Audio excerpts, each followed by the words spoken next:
Vijay uncle 2026 எலெக்ஷன்ல எந்த தேர்தல் அறிக்கை வேணுமோ கொடுங்க. ஆனால் இந்த தேர்தல் அறிக்கை மட்டும் விட்டிங்கன்னா சத்தியமாக சொல்கிறேன், நீங்கள் ஆட்சிக்கு வர மாட்டீங்க. நம்ம தமிழ்நாட்டில் ஆட்சி மாறதுக்கு முக்கியமான காரணம் இந்த குடிப்பழக்கம்னு சொன்னால் எத்தனை பேர் நம்புவீங்க? பிறக்கிற குழந்தை ஆம்பளையா பொம்பளையான்னு சொல்லிட்டு வீடியோ போட்டு அதுலேருந்து காசு சம்பாதிக்கிறியனே, கிங்கினே நீ. விஜய் பாலிடிக்ஸ்க்கு வரான்னு சொல்லிட்டு ஒரு வீடியோ தான் போட்டாங்க. ஆனால் நீ அதை வச்சு நிறையா வீடியோ போட்டு கரகரன்னு கறக்க பார்த்தியானே, நீயும் கிங்கு தானே. விஜய் அங்கிள் 2026 எலெக்ஷன்ல எந்த தேர்தல் அறிக்கை வேணுமோ கொடுங்க. ஆனால் இந்த தேர்தல் அறிக்கை மட்டும் விட்றாதீங்க. நம்ம தமிழ்நாட்டில் ஆட்சி மாறதுக்கு முக்கியமான காரணம் இந்த குடிப்பழக்கம்னு சொன்னால் எத்தனை பேர் நம்புவீங்க? நீங்கள் நம்பலனாலும் அதான் நெசம். ஏன்னு கேட்டிங்கன்னா, தமிழ்நாடு எலெக்ஷன் ஹிஸ்ட்ரியை பார்த்தீங்கன்னா உங்களுக்கே புரியும். டிஎம்கே 71 to 76 இருந்துருக்காங்க. 71ல் கல்லுக்கடை ஓப்பன் பண்ணியிருக்காங்க, 74ல் க்ளோஸ் பண்ணியிருக்காங்க. மக்களுக்கு கோவம் வந்துருச்சு. அடுத்த எலெக்ஷனில் அப்படியே ஆட்சியை மாற்றிட்டாங்க. ஏடிஎம்கே வந்திருக்காங்க 77 to 88. இவங்க மட்டும் 10 வருஷம் இருந்திருக்காங்க. ஏன்னு கேட்டிங்கன்னா, இவங்க நடுவில் ஒரு இம்ப்ளிமெண்டேஷன் கொண்டு வந்திருக்காங்க. அதான் டாஸ்மாக் கொண்டு வந்துட்டாங்க. அப்புறம் பார்த்தீங்கன்னா, டாஸ்மாக் ஓப்பனிங் டைம் அதிகமாக வச்சாங்களா என்னன்னு தெரியல. நம்ம மக்களுக்கு பிடிக்கல. நம்ம தமிழ்நாடு மகளிர் எல்லாம் இதை க்ளோஸ் பண்ணணும்னு சொல்லியிருப்பாங்களா இல்லை என்னன்னு தெரியல. சரி, இதை க்ளோஸ் பண்ணால் நமக்கு அதிகமாக ஓட்டு வரும்னு நினச்சி அதை 1987 அதை க்ளோஸ் பண்ணியிருக்காங்க. ஆனால் கடைசியில் பார்த்தீங்கன்னா அடுத்த எலெக்ஷனில் டிஎம்கே வந்துட்டாங்க. அவங்க 1989 91 வரைக்கும் இருந்திருக்காங்க. இவங்க டைமில் என்ன பண்ணியிருக்காங்க, திருப்பியும் கள்ளுக்கடை ஓப்பன் பண்ணியிருக்காங்க. ஆனால் அந்த டைமில் பார்த்தீங்கன்னா நிறைய பேர் வந்து கள்ளச்சாராயம் குடிச்சு அதிகமாக செத்துருக்காங்க போல். மக்களுக்கு திருப்பியும் அதுவும் பிடிக்கல, ஆட்சியை மாற்றிட்டாங்க. அடுத்த எலெக்ஷனில் பார்த்தீங்கன்னா 91 to 96 ஏடிஎம்கே வந்துட்டாங்க. இவங்க என்ன பண்ணியிருக்காங்க, அதிகமாக சாவறாங்கன்னு சொல்லிட்டு கள்ளுக்கடையை க்ளோஸ் பண்ணிட்டாங்களாட்டுது. அப்புறம் பார்த்தீங்கன்னா மக்களுக்கு திருப்பியும் கோவம் வந்துச்சு, ஆட்சியை மாற்றிட்டாங்க. அடுத்த எலெக்ஷனில் டிஎம்கே வந்துடுறாங்க. 96 to 2001 அவங்க தான் ஆட்சி ஆண்டுட்டு இருக்கிறாங்க. இவங்க எதுவும் பெருசாக சேஞ்சஸ் கொண்டு வரல போல். அடுத்த தடவை இவங்க என்னன்னா ஒன்றுமே கொண்டு வர மாட்டாங்க அப்படின்னு சொல்லிட்டு ஆட்சியை மாற்றிட்டாங்க. அடுத்தது ஏடிஎம்கே வந்திருக்கிறாங்க 2001 to 2006. இந்த டைமில் பார்த்தீங்கன்னா திரும்பி டாஸ்மாக் ஓப்பன் பண்ணியிருக்கிறாங்க. ஆனால் அதில் சில பல சட்ட திருத்தங்களை கொண்டு வந்திருக்கிறாங்க. அதுவும் மக்களுக்கு பிடிக்கல போல், ஆட்சியை மாற்றிட்டாங்க. டிஎம்கே திருப்பி 2006 to 2011 வந்திருக்காங்க. இவங்க பார்த்தீங்கன்னா திருப்பி எந்த சேஞ்சஸும் கொண்டு வரல, ஆட்சியை மாற்றிட்டாங்க. இப்போ ஏடிஎம்கே வந்திருக்காங்க 2011 to 2021. இவங்க 10 வருஷம் ஆட்சி செஞ்சுருக்கிறாங்க. இப்போ டிஎம்கே வந்துட்டாங்க. ஏடிஎம்கேல 21 உங்களுக்கே தெரியும், ஜெயலலிதா போயிட்டாங்க. அதுக்கப்புறம் இன்னும் கட்சி குளறுபாடுகள் தான் இருந்துச்சு. அது ஒரு காரணம்னு நினைக்கிறேன் இந்த தடவை எலெக்ஷன் மாறினதுக்கு. ஆனால் ப்ரீவியஸ் ரீசன்லாம் பார்த்தீங்கன்னா முக்கியமான காரணம் கல்லுக்கடையாக தான் இருக்கும். ஆகையால் இப்போவே உங்களுக்கு புரிஞ்சிருக்கும் எந்த தேர்தல் அறிக்கை அறிவிக்க கூடாது அப்படின்னு சொல்லிட்டு. உங்கள் ஊரில் ஆம்பளை ஓட்டு ஜாஸ்தியா பொம்பளை ஓட்டு ஜாஸ்தியா? இந்நேரத்துக்கு இந்த கொஸ்டினுக்கு உங்களுக்கு ஆன்சர் தெரிஞ்சிருக்கும். அதே சமயத்தில் டாஸ்மார்க்குன்னு சொல்லிட்டு ஒன்று இருக்குது. என்னடா டாஸ்மார்க்கு, யாரா இந்த டாஸ்மார்க்கு அப்படின்னு கேட்குறீங்களா? தமிழ்நாட்டில் சரக்கு விற்கிறதுக்கு யாருக்கு முழு அத்தாரிட்டி இருக்குதுன்னு பார்த்தீங்கன்னா இந்த டாஸ்மார்க்கு மட்டும்தான் இருக்குது. 1983 வரைக்கும் எப்படி இருந்துச்சுன்னா, எல்லாரும் கள்ளுக்கடையை ஓப்பன் பண்ணி வச்சுருப்பாங்க. எல்லாரும் ஆளாளுக்கு விற்றுட்டு இருந்திருப்பாங்க போல். அப்போ கவர்மெண்ட்டுக்கு எதுவும் டேக்ஸ் அதிகமாக பெருசாக வந்தது விளையாட்டுது. ஆகையால் என்ன பண்ணிட்டாங்க, டாஸ்மார்க்னு ஒன்று கொண்டு வந்திருக்காங்க. அது மூலிமா என்ன பண்ணியிருக்காங்கன்னா, ஹோல்சேலை மட்டும் கண்ட்ரோல் எடுத்திருக்காங்க. ஃபேக்ட்ரிஸ்லேருந்து சரக்குலாம் வாங்கிட்டு வந்து ஒரு குடோனில் வச்சு அங்கேருந்து ரீட்டைலருக்கு விற்றுறது. ரீட்டைல்னா ப்ரைவேட்ஸ்லாம் இருப்பாங்க போல். ஆனால் குடோன் மட்டும் கவர்மெண்ட்டோட கண்ட்ரோல் இருக்கும். ரீட்டைலர்ஸ்லாம் 20 இல்லைன்னா 40% அதிகமாக வச்சு விற்றுக்கலாம். இப்படி தான் இருந்துச்சு 1983.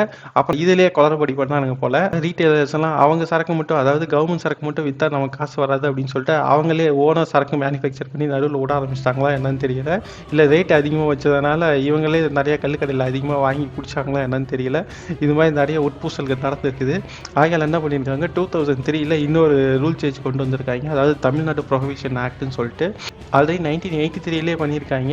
இப்போ வந்து 2003 ஒரு ஆல்டர்னேஷன் கொண்டு வந்திருக்காங்க. அது என்னன்னு பார்த்தீங்கன்னா, இத்தனை நாளாக ஹோல்சேலை மட்டும் கண்ட்ரோலில் வச்சுருந்த கவர்மெண்ட்டு ரீட்டைல் ஸ்டோரையும் கவர்மெண்ட்டே கண்ட்ரோல் எடுத்துக்கிச்சு. ஆகையால் என்ன பண்ணுறாங்க, இந்த தேர்ட் பார்ட்டிஸ்லாம் எவனும் உள்ள வராத மாதிரி பண்ணிட்டாங்க. இப்போ பார்த்தீங்கன்னா சரக்கோட ப்ரைஸ் எல்லாம் கண்ட்ரோலில் யார் இருக்குன்னா கவர்மெண்ட் கண்ட்ரோலில் தான் இருக்குது. இப்போ ரீசெண்டாக கள்ளக்குறிச்சியில் கள்ளச்சாராயம் குடிச்சு நிறைய பேர் செத்து போயிருக்காங்க. அதுக்கு மெயின் ரீசன் என்னன்னு கேட்டிங்கன்னா, சீப்பாக கிடைக்குதுன்னு சொல்லிட்டு எல்லாரும் வாங்கி குடிச்சிருக்காங்க. அங்கே சீப்பாக கிடைக்கிறதுனா கவர்மெண்ட்டில் நீ அதிகமாக விற்கிறேன்னு தானே அர்த்தம். கள்ளக்குறிச்சி கேஸில் கவர்மெண்ட் என்ன சொல்யூஷன் கொடுத்துருக்காங்கன்னா, அங்கேருந்து கலெக்டரை ட்ரான்ஸ்ஃபர் பண்ணியிருக்காங்க. அப்புறம் டிஎஸ்பியை சஸ்பெண்ட் பண்ணியிருக்காங்க. அவங்க 10 போலீஸாக 9 போலீஸாக அவங்களையும் சஸ்பெண்ட் பண்ணியிருக்காங்க. அதுக்கப்புறம் அந்த ஹெல்த் மினிஸ்டர், பிடபிள்யூடி மினிஸ்டர்லாம் அங்கே போயிட்டு மக்களுக்கு தேவையான உதவி செஞ்சுருக்காங்க. அந்த கலாச்சாரம் குறித்து செத்தவங்களுக்கு 10 லட்சம், அவங்க அந்த குடும்பத்தில் யாராவது குழந்தைங்க இருந்தாங்கன்னா அவங்களோட எஜுகேஷனை இவங்களே எடுத்துக்கிறாங்களாமா. இப்போ ஹாஸ்பிட்டலில் இருக்கவங்களுக்கு 50,000 இதெல்லாம் கொடுத்துருக்காங்க. சரி, ப்ரிவென்டிவ் மெஷர் என்ன எடுத்திருக்காங்கன்னு பார்த்தீங்கன்னா, இத்தனை நாளாக பாட்டிலில் மட்டும் விற்றுட்டு இருந்தது சேச்சையில் விற்கிறாங்களாமா, அதாவது பேக்கெட்டில் விற்கிறாங்களாமா. ஏன்னா ஆல்ரெடி அங்கே கலாச்சாரம் காய்ச்சி கொடுத்தது பேக்கெட்டில் தான் கொடுத்துருக்காங்க. இப்போ இவங்க என்ன பண்ணுறாங்கன்னா பேக்கெட்டில் கொடுக்கலான்னு சொல்லிட்டு ஒரு ஐடியாவில் இருக்காங்க. இந்த ஐடியாவை யார் ப்ரப்போஸ் பண்ணியிருக்காங்கன்னா, நம்ம மினிஸ்டர் எஸ் முத்துசாமின்னு சொல்லிட்டு. இவரோட டீட்டெயில்ஸ் இன்னும் பின்னொரு வீடியோவில் பார்க்கலாம். அப்புறம் பார்த்தீங்கன்னா, அந்த தமிழ்நாடு ப்ரொஹிபிஷன் ஆக்ட்னு சொன்னால அதில் நிறைய ரூல்ஸ் அண்ட் ரெகுலேஷன்ஸ் இருக்கும். அதாவது நீங்கள் வெளி ஸ்டேட்லேருந்து ஏதாவது சரக்கு வாங்கிட்டு நம்ம ஊரில் வந்து வாங்கி குடிச்சிங்கன்னா அதை வந்து நிறைய பிடிப்பாங்க. தனியாக எங்கேயாவது மெத்தனாலோ எத்தனாலோ காய்ச்சி குடிச்சிங்கன்னா அதுக்கும் உங்களை போலீஸ் பிடிப்பாங்க. பனைமரம் கல் இதெல்லாம் எங்கேயாவது இறக்கி குடிச்சாங்கன்னா அதையும் போலீஸ் பிடிப்பாங்க. இதை மீறியும் நீங்கள் செஞ்சீங்கன்னா அதுக்கு பனிஷ்மெண்ட் கொடுப்பாங்க. இப்போ இந்த பனிஷ்மெண்ட்லாம் ரொம்ப கம்மியாக இருக்காமா, இதை வந்து இன்க்ரீஸ் பண்ணும் அப்படின்னு சொல்லிட்டு இந்த சட்ட மசோதாவை கொண்டு வரேன்னு தான் சொல்லியிருக்கிறாங்க. ஆனால் இதெல்லாம் பண்ணால் இதை ப்ரிவென்ட் பண்ண முடியுமானா சத்தியமாக சொல்ல முடியாது. ஆக்சுவலாக நீங்கள் என்ன பண்ணணும்னா சரக்கோட வரியை கம்மி பண்ணணும், உங்களோட ரெவன்யூ கம்மி பண்ணணும். ஹோல்சேல்லேருந்து ரீட்டைலையும் கண்ட்ரோல் எடுத்ததுலேருந்து எவ்வளோ ரெவன்யூ இன்க்ரீஸ் ஆகிருக்குன்னு பார்த்தீங்கன்னா 2800 கோடி. அப்படியே படிப்படியாக இன்க்ரீஸ் ஆகி அடுத்த வருஷம் 3000, அடுத்த வருஷம் 4000, அடுத்த வருஷம் 6000, அப்படியே 1000 இன்க்ரீஸ் ஆகி கடைசியாக இப்போ எங்கே வந்து நிற்குதுன்னா 45,000 கோடி நிற்குது. நீங்கள் உங்களுக்கு ரெவன்யூ மட்டும் ப்ராஃபிட் மட்டும் இவ்வளோ வருதுன்னா மக்கள்கிட்ட இருந்து எவ்வளோ டேக்ஸ் போடுறீங்க? நீங்கள் டாஸ்மாக் வெப்சைட்டில் போய் பார்த்தீங்கன்னாவே ஒவ்வொரு சரக்குக்கும் எவ்வளோ டேக்ஸ்னு சொல்லிட்டு இருக்கும். அதில் பார்த்தீங்கன்னா 58%லேருந்து 100, 200ன்னு அப்படி போயிட்டே இருக்குது டேக்ஸ் பர்சன்டேஜ். சாதாரணமாக இப்போ ஒரு சரக்கு 100 ரூபான்னு பார்த்தீங்கன்னா 58 ரூபா நீங்கள் டேக்ஸ் மட்டும் கட்டுறீங்க, மீதி அந்த சரக்கோட 42 ரூபா தான்.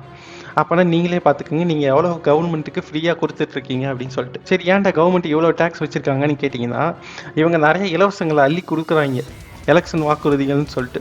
அந்த எலெக்ஷன் வாக்குறுதிகள் கொடுத்தா தான் நீங்கள் வந்து ஓட்டு போடுவீங்க, அவங்க ஜெயிப்பாங்க. சரி, அந்த இலவசங்கள் கொடுக்கணும்னா அதுக்கு எங்கேயாவது செலவு பண்ணணும். அப்படி செலவு பண்ணுறது காசு எங்கேருந்து எடுப்பாங்க? உங்ககிட்ட இருந்து தான் போடுங்கணும். அப்படி காசு வாங்குறது நிறைய இடத்துல சூஸ் பண்ணியிருக்கிறாங்க. ஆனால் டாஸ்மாக் மட்டும் தான் எடுப்பாக இருந்திருக்குது, அங்கேருந்து காசு எடுத்துட்டாங்க. உங்களுக்கே தெரியும், இப்போ உங்களுக்கு நிறைய எக்ஸ்பென்ஸ் இருந்துச்சுன்னா எப்போ எக்ஸ்பென்ஸை கம்மி பண்ணுறதுன்னு பார்ப்பீங்க. அப்படி இல்லைன்னா உங்கள் இன்கம் எப்படி இன்க்ரீஸ் பண்ணுறதுன்னு பார்ப்பீங்க. நம்ம தமிழ்நாட்டு கவர்மெண்ட்டில் நிறைய சூஸ் பண்ணியிருக்காங்க. அப்படி சூஸ் பண்ணும்போது டாஸ்மாகை சூஸ் பண்ணிட்டாங்க. இங்கே தான் எவங்கிட்ட வேணுமோ எவ்வளோ டேக்ஸ் வாங்கி போட்டுக்கலாம் அப்படின்னு சொல்லிட்டு இந்த சூஸ் பண்ணியிருக்கிறாங்க. இதை கம்மி பண்ணலான்னு பார்த்தீங்கன்னா முடியும். எப்படின்னு பார்த்தீங்கன்னா இவங்க கொடுக்குற இலவசங்கள்லாம் நிறுத்தணும். எலக்ட்ரிசிட்டி, டிரான்ஸ்போர்ட்டேஷன் இது எல்லாத்தையும் நிறுத்தினாங்கன்னா அங்கே ப்ராப்பராக கொடுங்க, ப்ராப்பராக சார்ஜ் பண்ணுங்க. அங்கே காசை வாங்கிட்டு இந்த இடத்துல கொடுங்க. டாஸ்மாகில் உங்களோட டேக்ஸை கம்மி பண்ணுங்க, உங்கள் ரெவன்யூவை கம்மி பண்ணுங்க. ஏன் 44,000 கோடி அதுலேருந்து சம்பாதிக்கணும்? ஏன் அவ்வளோ மக்களை ஏமாத்துறீங்கப்பா? இதை பார்க்குறவங்க நிறைய பேர் சொல்லுவீங்க, நீ யாரோ அல்கஹாலுக்கு சப்போர்ட் பண்ணி பேசிட்டு இருக்கேன்னு சொல்லிட்டு. சத்தியமா சொல்லு, நீ சரக்கு அடிக்க மாட்டேன்னு சொல்லிட்டு நான் எலக்ட்ரிசிட்டியும் டிரான்ஸ்போர்ட்டேஷனையும் எதுக்கு ஃப்ரீயாக கொடுக்குறேன்னு சொன்னோடனே லேடிஸ்க்கு கோவம் வந்திருக்கும். ஆனால் உங்களோட இன்கமும் முக்கால்வாசி கவர்மெண்ட் ஃபஸ்ட்டே பிடிக்கிறாங்க, அதுக்கப்புறம் அதை வச்சு தான் உங்களுக்கு ஃப்ரீயாக கொடுக்குறாங்க. நீங்கள் அதை திங்க் பண்ணி பாருங்க. இந்த வீடியோவில் நான் தப்பாக ஏதாவது சொல்லியிருந்தேன்னா கீழே கமெண்ட் பண்ணிட்டு போங்க. அதே சமயம் பிடிச்சிருந்தா லைக், ஷேர் எல்லாத்தையும் பண்ணிட்டு போங்க. பாய்.